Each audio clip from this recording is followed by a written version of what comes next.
देखिए, जो भी हो रहा है वो तो गलत हो ही रहा है, क्योंकि हमारा सनातन धर्म और हमारा देश हमेशा से हिंसा और अत्याचार के खिलाफ ही रहा है। लेकिन आज बाबा साहब के संविधान की वजह से आज सारा मुल्क एक हो रहा है, सब जन एक हो रही है। तो ये मुल्क बचाने के लिए जो अधर्मी लोग हैं, आपका जो मैसेज है उनके लिए भी जाता है, लेकिन वो आज ये है कि वो एक ख़ास धर्म के खिलाफ वो अपना प्रोपेगेंडा कर रहे हैं कि आपको क्या पहनना है, क्या खाना है, किस तरह से जीना है, किस तरह से रहना है, क्या बोलना है। इस पर आप क्या कह रहे थे? कि जैसे भेड़ के खाल में भेड़िए आते हैं, वैसे ही धर्म के नाम पे अधर्म फैलाने वाले जो लोग हैं, उसे हम लोगों को उनको जानना है, पहचानना है, उनकी पहचान करके उनका सर्वनाश करना है। एक धर्म ही तमाम लोगों का धर्म हो जाए, ये कभी भी हमारी सभ्यता नहीं रही है। और ये मनुष्य की जो आज़ादी है, जो हमारे यहाँ दस्तूर ने भी दी, उसके भी ये क्या है, हम समझते हैं खिलाफ है। तो Sir, the human nature is basically love, and where there is lovelessness. Today, the topic of the seminar is Adharm in the name of Dharm. So, what will you say? The situation which has created in the country.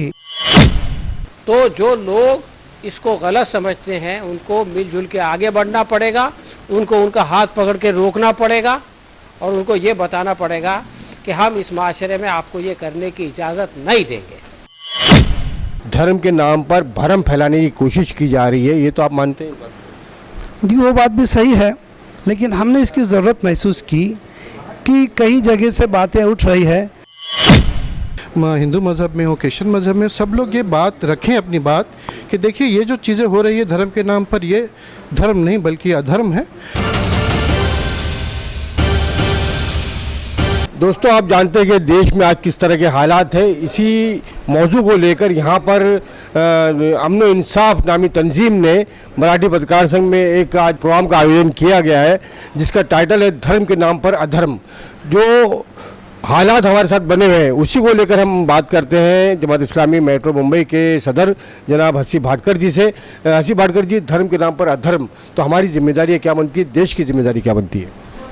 असल में धर्म तो एक ईश्वरवाद सिखाता है और उसके साथ जो इंसान है, मनुष्य है, उनके साथ प्रेम सिखाता है।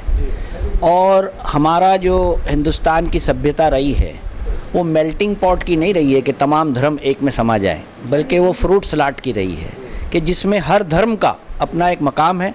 हम आपस में उसमें डिबेट करें, डिस्कस करें, लेकिन एक धर्म ही तमाम लोगों का धर्म हो जाए, ये कभी भी हमारी सभ्यता नहीं रही है। और ये मनुष्य की जो आज़ादी है, जो हमारे यहाँ दस्तूर ने भी दी, उसके भी ये क्या है, हम समझते हैं खिलाफ है। तो आज जो धर्म के नाम पर डिवाइड किया जा रहा है, अधर्मा किया जा रहा है, तो हमने ये सेमिनार इसीलिए रखा है कि धर्म के जो गुरु हैं वो आके अपने अपने जो धर्म के मानने वालों को ये बताएं कि ये कोई धर्म नहीं सिखा रहा, बल्कि ये अधर्मा है जिसकी हमें तालीम दी जा रही है। बहुत बहुत शुक्रिया।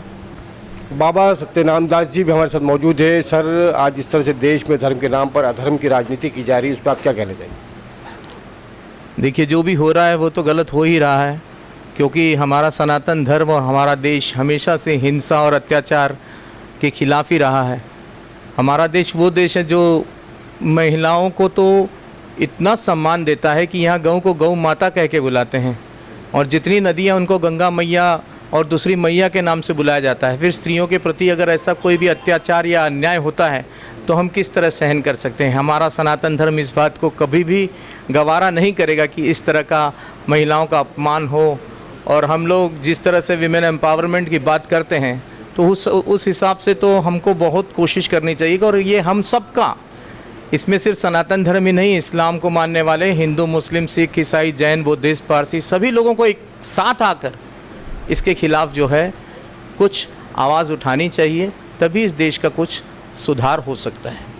जिस तरह से देश में संविधान की धज्जियां उड़ाई जा रही है, और संविधान भी इस बात की इजाज़त देता है कि सभी धर्मों को बराबर की का न्याय मिले, लेकिन आज न्याय नहीं मिल पा रहा है। सिर्फ महिलाएं नहीं, सारे लोग जो आज सुरक्षित नज़र नहीं आते हैं।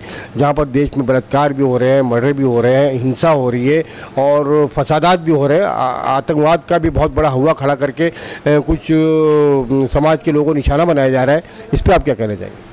26 जनवरी 1950 को हमारा संविधान अस्तित्व में आया, तब से हम लोग इस संविधान को मान रहे हैं और इसके हिसाब से चल रहे हैं और हमारा देश बड़ी शांति और सुकून के साथ आगे बढ़ता रहा है। यही कुछ दिनों में ऐसा लग रहा है लोगों को, अगर संविधान का उल्लंघन किया जा रहा है या संविधान के अनुसार से लोगों का हक नहीं अदा किया जा रहा है, लोगों का हक छीना जा रहा है, तो इसके लिए न्यायपालिका भी है, हम लोग कोशिश कर रहे हैं। और मैंने पहले भी कहा आपसे कि हम सभी लोग जब तक एकत्र नहीं होंगे तब तक कुछ भी नहीं होगा। हम सब लोगों की काफ़ी बड़ी जिम्मेदारी है, खाली ये चोला पहनना इम्पोर्टेंट नहीं है, इस चोले के साथ आपको समाज के लिए क्या आपका दायित्व है वो भी निभाना पड़ेगा। तो वो जब तक हम लोग सब एकजुट होकर ये अपना दायित्व नहीं समझते हैं तब तक इस तरह का हमको झेलना ही पड़ेगा। रंग कोई भी हो, चाहे भगवा हो या हरा हो, उसका मान सम्मान रखना बहुत ज़रूरी है, उस लिबास का भी मान सम्मान रखना बहुत ज़रूरी है, ये मैं समझता हूँ आपका कहना है।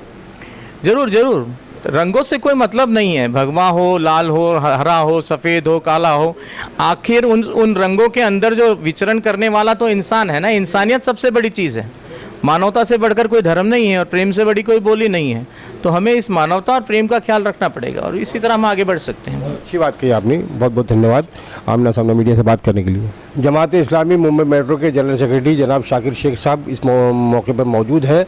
धर्म के नाम पर अधर्म, आइए इनका क्या कहना है, आइए जानते हैं।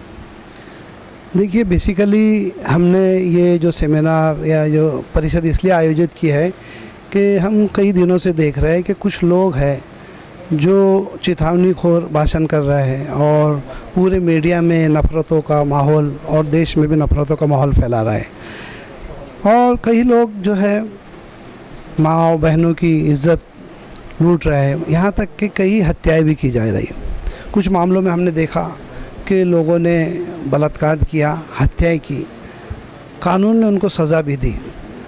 जब वो सज़ा पाने के बाद कानून के किसी एक हिस्से का उन्होंने सहारा लेके जब उनकी रिहाई की गई तो आम तौर से ये देखने में आया कि उन अपराधियों को बाहर आने के बाद समाज में जगह जगह उनका आदरपूर्वक सम्मान किया गया, उन्हें सम्मानित किया गया। सम्मानित करने वाले कौन लोग थे? देश के वो लोग जो पूरे देश में शांति चाहते हैं, इस तरह के लोगों के खिलाफ आवाज़ बुलंद करते हैं, ये इनका मान सम्मान करने वाले कौन लोग थे?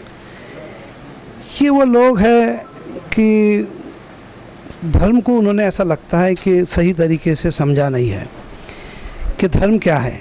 देखिए, धर्म क्या होता है कि एक बहुत ही उच्च स्तरीय सरल कौशल्यता और करुणा और मोहब्बत का रास्ता होता है, उसका अर्थ ये है, और उसको सब पर उसको चलना होता है।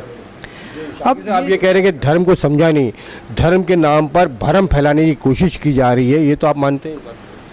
जी, वो बात भी सही है, लेकिन हमने इसकी ज़रूरत महसूस की कि कई जगह से बातें उठ रही है, लेकिन क्यों ना हम विविध धर्म, हम देखते हैं हमारे भारत में तकरीबन 8 बड़े धर्म पाए जाते हैं और जाति और उपजाति तो कई हैं। तो हमने कोशिश की कि सारे धर्म के जो धर्मगुरु हैं उनको एक साथ जमा किया जाए और चलो उनकी ज़बान से, उनके ही अपने इससे, उनके धर्म के संदर्भ से पूछा जाए कि हर धर्म में ऐसे अपराधियों के लिए क्या स्थान होना चाहिए। और अगर इस तरह से अगर कोई उनको सम्मानित करता है तो हम समाज में क्या मैसेज देना चाह रहे हैं और आगे जो हमारा समाज जो बनेगा इस देश के लिए किस तरह से क्या उसका क्या रूप वो धारण करेगा, ये बात हमने समझी। और हम चाहते हैं कि यहाँ से ये सब लोग आए हुए एक अच्छा संदेश सारे लोगों को, बल्कि हमारे पूरे भारतवासियों को दे, ताकि हमारा देश में शांति, समानता और न्याय प्रस्थापित हो। धन्यवाद। धन्यवाद। कैमरा पर्सन शाहीन पटेल के साथ आपका दोस्त राशिद जिम। जय हिंद, जय महाराष्ट्र। मैं बदंत सिलबोधी बौद्ध धर्मगुरु हीरानंदनी पवे से आया हूँ।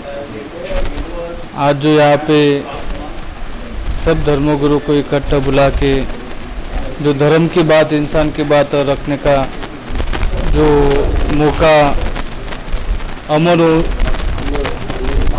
मोर्चा इन्होंने जो किया है बहुत ही अच्छा किया है। मैं तो शुरुआत में एक ही बात कहना चाहूँगा कि आज जो भी अब एक प्लेटफॉर्म में खड़े हो रहे हैं वो सिर्फ और सिर्फ बाबा साहब के संविधान की देन है। जब बाबा साहब का संविधान नहीं था तब सब लोग अपने अपने धर्म की लाइन खींचकर जा रहे थे, लेकिन आज बाबा साहब के संविधान की वजह से आज सारा मुल्क एक हो रहा है, सब जन एक हो रहे हैं। तो ये मुल्क बचाने के लिए जो अधर्मी लोग हैं उनको बाहर निकालने के लिए ये अमन व मोर्चा काम कर रहा है, जो धर्म की सत्य बात रखता है, जो संविधान को प्रोटेस्ट कर रहा है। आज हमने संविधान को प्रोटेस्ट किया तो हम सब सुख शांति से रह सकते। अगर हमने धर्म की सही बात नहीं रखी तो संविधान को भी खतरा है, संविधान भी हट सकता है। सर, ये संविधान को आज बदलने की बात की जा रही है, आखिर इसकी क्या वजह लगती है? संविधान को क्यों बदलना चाहते हैं? क्योंकि लोगों को देश तोड़ के अपना खुद का राज्य बनाना है जी। क्योंकि जैसे बाबा साहब के काल में एक समुदाय को पानी छूने तक की बीमारी थी, एक समुदाय को मंदिर में जाने तक की आज़ादी नहीं थी, गुलामी थी। आज वही संविधान ने सबको बराबरी का मौका दे दिया है, तो बराबरी का मौका अधर्म और लोग को पसंद नहीं आ रहा है, इसलिए वो संविधान बदलने की बात कर रहे हैं। एक बार फिर वो जो है वो लोग गुलाम बनाना चाहते हैं, जो वो नहीं चाहते कि देश में ऐसे दबे कुचले पिछड़े लोग जो है वो आगे आए। आज दबे पिछले जो लोग हैं वो आज बराबरी से आने से उनको दिक्कत हो रही है, इसलिए संविधान बदलना चाहते हैं। एक सवाल करूँगा, धर्म गुरु जैसे आप एक अमन कमेटी को चला रहे, आप पार्टिसिपेट करें और यहाँ पे आपको एकता के खिलाफ आवाज़ उठाए, दूसरी जगह जहाँ डिवाइड करते हैं वहाँ पे भी कहीं ना कहीं धर्म गुरु बैठते हैं और लोग उनको फॉलो करते हैं, जिसकी वजह से डिवाइड होता है। ऐसे धर्म गुरु के लिए क्या कहेंगे आप? उनको कितना सुनना चाहिए? जो धर्म गुरु की वजह से देश बांटता होगा तो लोगों ने उनको ही बायकॉट करना चाहिए, क्योंकि वो धर्म गुरु रहता ही नहीं है। जनता को ये सोच तभी आएगी जब वो पढ़ेंगे, लिखेंगे, अच्छी बातें सुनेंगे। आज लोग अच्छी बातें सुनना नहीं चाहते, घर में बैठ के टीवी देख के अपना परिवार में खुश रहना चाहते हैं, तो आगे चल के उनको ऐसी मुसीबत नहीं आना है। जब तक लोग रास्ते पे नहीं आएंगे, अच्छी बातें नहीं सुनेंगे, तब तक देश में बदलाव नहीं आएगा। ये जो है शक्तियाँ चाहती है कि वो शिक्षित ना हो, शिक्षित ना हो तो शिक्षित ना होने के लिए बहुत सारे लोग हमको वोटिंग का महत्व नहीं देते, पैसे दे के वोट खरीदते, तो उसके वजह से देश की गुलामी बढ़ती जा रही है। जब तक हम अपना ईमान जो है वो भगवान की बराबरी में रखेंगे, तभी भगवान ने जो ईमान कहा है, भगवान ने जो ईमानदारी की है कहा है, बोली है, उसी हिसाब से अगर लोग अपने वास्तविक जीवन में जब तक नहीं लाते, तब तक देश में बदलाव नहीं आ सकता। भाई मैं ये कहना चाहूँगा कि अधर्म बंद होना चाहिए और धर्म के नाम पर और किसी भी नाम पर जो है वो नाइंसाफ़ी और जुल्म नहीं होना चाहिए। और जो धर्म इस दुनिया में इंसाफ कायम करने के लिए आया है, अगर उसी के नाम पे अधर्म होने लगे तो इससे बुरी बात और कुछ और हो ही नहीं सकती। भाई देखिए, इस दुनिया में कोई भी इंसान, धर्म को तो आप छोड़ दीजिए, इसको ठीक नहीं समझता कि चोरी की जाए। कोई भी इंसान इस बात को ठीक नहीं समझता कि झूठ बोला जाए। कोई भी इंसान इस बात को ठीक नहीं समझता कि उसके साथ बुरा सलूक किया जाए, उसकी बेइज्जती की जाए। लेकिन इसके बावजूद लोग ये सब करते हैं। तो लोग ये सब इसलिए करते हैं कि लोगों को लगता है कि हम इससे कुछ फ़ायदा उठा लेंगे, इससे कुछ दुनिया बना लेंगे। हाँ, लेकिन उनको ये नहीं बात पता कि ये इस दुनिया का फ़ायदा सब कुछ नहीं है। ये दुनिया में इंसान थोड़े दिन के लिए आया है और इम्तिहान के लिए आया है, और इसके बाद उसको वापस अपने मालिक के पास पलट के जाना है, और जो कुछ इस दुनिया में कर रहा है उसका हिसाब देना है, और उसकी जो सज़ा वहाँ मिलने वाली है वो सज़ा हमेशा हमेशा की सज़ा।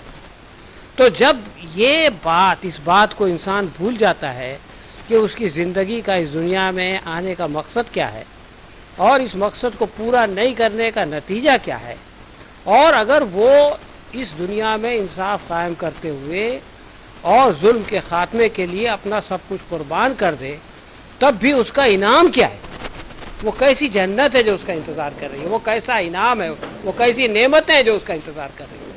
जब इन चीज़ों को भूल जाता है इंसान, या इनको पसे पूछ डाल देता है, या जब इस पर उसका विश्वास या यकीन ख़त्म हो जाता है, तो फिर वो इस दुनिया में ये सब करने लगता है। लेकिन ये है कि अगर कोई इस बात को माने या नहीं माने, अगर वो जुल्म करता है, किसी की हक़ तलफ़ी करता है, तो जो लोग इसको गलत समझते हैं उनको मिलजुल के आगे बढ़ना पड़ेगा, उनको उनका हाथ पकड़ के रोकना पड़ेगा और उनको ये बताना पड़ेगा कि हम इस माशरे में आपको ये करने की इजाज़त नहीं देंगे।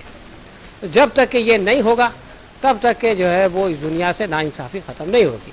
और आज इसीलिए इन लोगों को बुलाया गया था ताकि ये सब लोग जो है वो एक दूसरे के साथ आए और इस माशरे में जो जुल्म चल रहा है, जो नाइंसाफ़ी चल रही है, जो हक़ तलफ़ी चल रही है, जो नफ़रत बढ़ाई जा रही है, उसके ख़ात्मे के लिए एक दूसरे का ताउन करें, एक दूसरे का साथ दें और इस खराबी को दूर करें। Sir, the human nature is basically love. And where there is lovelessness, then people will differentiate people that I am superior, someone is lower. So that is the starting point of adharma. So that is the starting point of adharma. So dharma is when you love someone with all differences. Some may have a difference. He may speak a different language. He may have follow a different religion, or he may be physically incapacitated. But still, if you love him, that is dharma. जी, ये message तो मैं समझती हूँ पूरे विश्व के लिए है। अभी अभी जो भाई जी मुझे मिले थे वो कह रहे थे कितना तक हम घुमा के फिरा के बात करेंगे, बट मैं फिर से यही बात रखना चाहूँगी कि विश्व में शांति तभी आ सकती है जब मेरे अंदर शांति होंगी। शुरुआत अंदर से ही होगी, क्योंकि हम जितनी भी कोशिश करेंगे ना, बाहर अशांति है, हम सिर्फ बात कर रहे हैं और हम कई बार बाहर ही अधर्म देख रहे हैं। हम अंदर में कब झांकते हैं, हम कब देखते हैं अपने अंदर में कि मेरे अंदर भी वो कमज़ोरी है, मुझे कोई अधिकार नहीं है किसी को बुरा कहने का जब तक मेरे अंदर से बुराइयाँ ख़त्म नहीं हो रही है। हम संदेश दे रहे हैं, पर मैं ये नहीं कह रही हूँ कि मैं संपूर्ण हूँ, मैं संपूर्ण परिपूर्ण हूँ, मैं ये नहीं कह रही हूँ। मेरे अंदर भी कमज़ोरी है, मैं उसी प्रोसेस में हूँ। और मैं भी यही संदेश देना चाहूँगी कि जब तक हम उस सर्वोच्च सत्ता से कनेक्ट नहीं होते हैं, हमारे अंदर वो सच्चाई, वो शांतता आ नहीं सकती। और इसके लिए जब से भाई जी ने बहुत सुंदर बात बताई, खुद को जानो, खुदा को जानो। अपने आप को नहीं जाना, परमात्मा को नहीं जाना, विश्व में शांति आ नहीं सकती। और दूसरी बात रही कि हम कितनी भी बात करें, कितनी भी गैदरिंग करें, ये तभी हो सकता है जब शुरुआत में अपने आप से करो।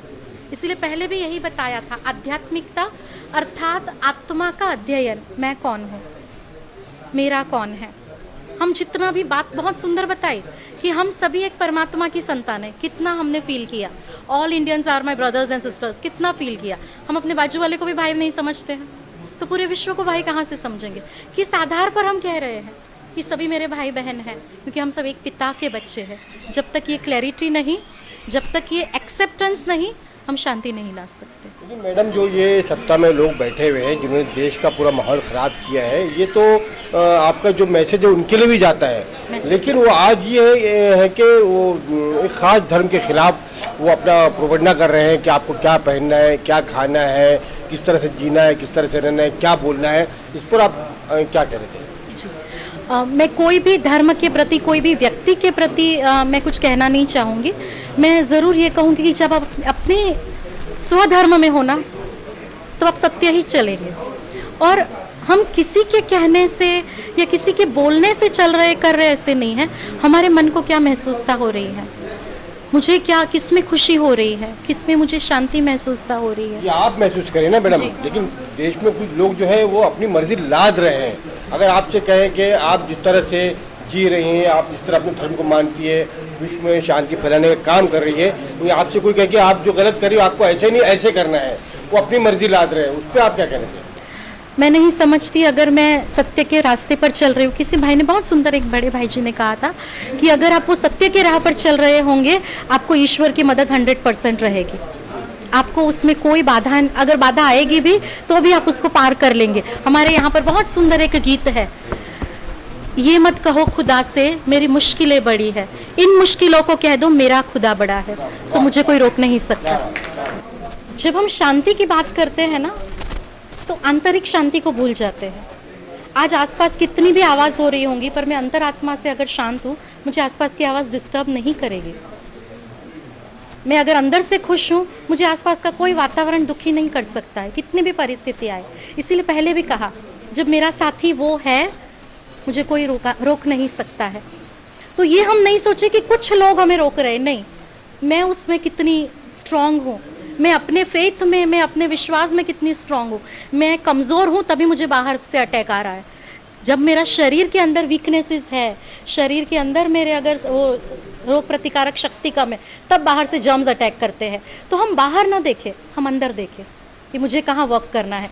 हम बाहर देखते हैं मुझे कहाँ पर वर्क करना है, नहीं मुझे अंदर कहाँ मेहनत करनी है। बस हम अगर उस पर ध्यान देंगे सब कुछ ठीक हो जाएगा। जमात इस्लामी मुंबई मेट्रो के सेक्रेटरी हिमायू शेख हमारे साथ मौजूद है। आज की इस मौजू पे जो कि आपने उन्वान दिया है अमन इंसाफ मोर्चा ने धर्म के नाम पे अधर्म, इस पर क्या कहना चाहेंगे आप?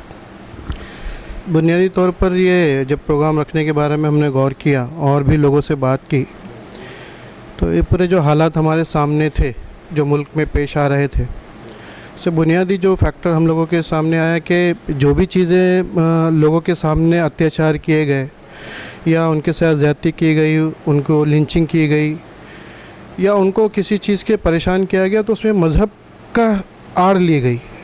किसी ने उसको सनातन तो नहीं बल्कि हिंदू धर्म का हिस्सा बताया, किसी ने कुछ और बताया। तो ये बात समझ में आई कि कहीं ना कहीं धर्म का ये इस्तेमाल जो है राजनीति के लिए कर रहे हैं, अपने मफाद के लिए कर रहे हैं। तो हमें ये महसूस हुआ कि ये पैगाम जो है सभी जो भारत वर्ष के जो लोग हैं, बहरहाल ये इस मानसिकता के लोग नहीं हैं। तो ये बात तकसीम करने की ज़रूरत है कि जो ऐसी मानसिकता के लोग हैं वो अलग हो, और जो धार्मिक लोग हैं, जो धर्म को मानते हैं, उनमें ये लकीर पैदा करनी चाहिए कि धार्मिक लोग ऐसे नहीं होते, बल्कि ये लोग अलग होते हैं। जो धर्म की परिभाषा, धर्म के नाम पे चलते वो लोग अलग होते हैं, और जो धर्म का राजनीतिक उपयोग करके ऐसी चीज़ें जो कर रहे हैं वो अलग होते हैं। तो बेसिकली ये चीज़ हम चाहते हैं कि समाज के वो जो हमारे धर्म गुरु हैं, हर धर्म के धर्म गुरु, चाहे वो इस्लाम में हो, चाहे हिंदू मज़हब में हो, क्रिश्चियन मज़हब में, सब लोग ये बात रखें अपनी बात कि देखिए ये जो चीज़ें हो रही है धर्म के नाम पर, ये धर्म नहीं बल्कि अधर्म है। और हम तमाम लोगों को, अपने समाज के लोगों को इस बारे में बताना चाहिए, और जो लोग ऐसे कर रहे हैं उनसे अपने आप को भी बचाना है और समाज को भी बचाना है। देखिए, ये जो कार्यक्रम आज लिया गया था, इसका जो नाम है धर्म के नाम पे अधर्म, इसका मतलब ही ये होता है कि जैसे भेड़ के खाल में भेड़िए आते हैं, वैसे ही धर्म के नाम पे अधर्म फैलाने वाले जो लोग हैं, उसे हम लोगों को उनको जानना है, पहचानना है, उनकी पहचान करके उनका सर्वनाश करना है। आज जिस तरह का ये कार्यक्रम लिया गया, मैं तो मंत्रमुग्ध हो गया हूँ। सारे धर्म के, हिंदू, मुस्लिम, सिख, ईसाई, जैन, बौद्ध, ब्रह्म कुमारी से इतने बड़े बड़े पावन लोग यहाँ पे आज शिरकत किए थे। उन लोगों ने बहुत ही उम्दा किस्म के अपने विचार यहाँ पे रखे हैं। और मैं एक बहुत छोटा हूँ, ये सब लोग देवालय से आते हैं और मैं न्यायालय से आता हूँ। इन सब के आपके कुरान है, गीता है, बाइबल है, वैसे ही मेरा अपना भारत का कॉन्स्टिट्यूशन है, संविधान है। तो ये लोग जो हैं, ये लोग अच्छे लोगों को धर्म में, उन धर्म से कैसे रहें, भाईचारे से कैसे रहें, प्यार कैसे फैलाए, ये सब सिखाता है। और मेरा जो धर्म है, जो कानून कहता है कि जो अधर्मी है, जो कानून को तोड़ते हैं, उनको सज़ा कैसी देती है। तो इस हिसाब से ये कार्यक्रम में मेरा भी एक योगदान था। और जो विचार यहाँ पे लोगों ने रखे वो बहुत ही अच्छे तरह से रखे थे। यही ऐसा ही कार्यक्रम और बड़े तादाद पे होना चाहिए, ऐसा मेरा मानना है। और ये जो अमन व इंसाफ जिसने ये कार्यक्रम रखा, उसका मैं तहे दिल से शुक्रिया अदा करना चाहता हूँ। फरीद भाई, शाकिर शेख, हसीब भाटकर साहब और तमाम वो लोग जिन्होंने यहाँ पे शिरकत की और ये कार्यक्रम को एक कामयाब बनाया, उन सबका मैं शुक्रिया अदा करना चाहता हूँ। धन्यवाद। दोस्तों, मुंबई शहर की बहुत ही परिचित मंदिर हरे रामा हरे कृष्णा, उसके vice president doctor Mukund Das ji जो है वो हमारे साथ मौजूद है। Sir, see we have Dr. Mukundas with us.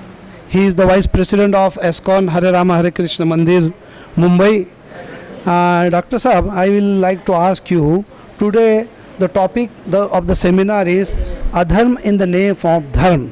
So what will you say, the situation which has created in the country, so where will it reach, and what message you want to give to all the हमारे देशवासी?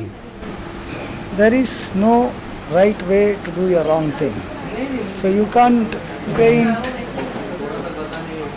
adharma as dharma. It's not going to work like that. So, as in the ethics and the human behavior, it is said there is no right way to do a wrong thing. Right is right and wrong is wrong. A wrong thing cannot be projected as right. So in that way, if one understands the principle of what is dharma, what is basic thing, then one can identify adharma. And then when adharma is shown as dharma, one can identify it and reject it. So that is the way to go about.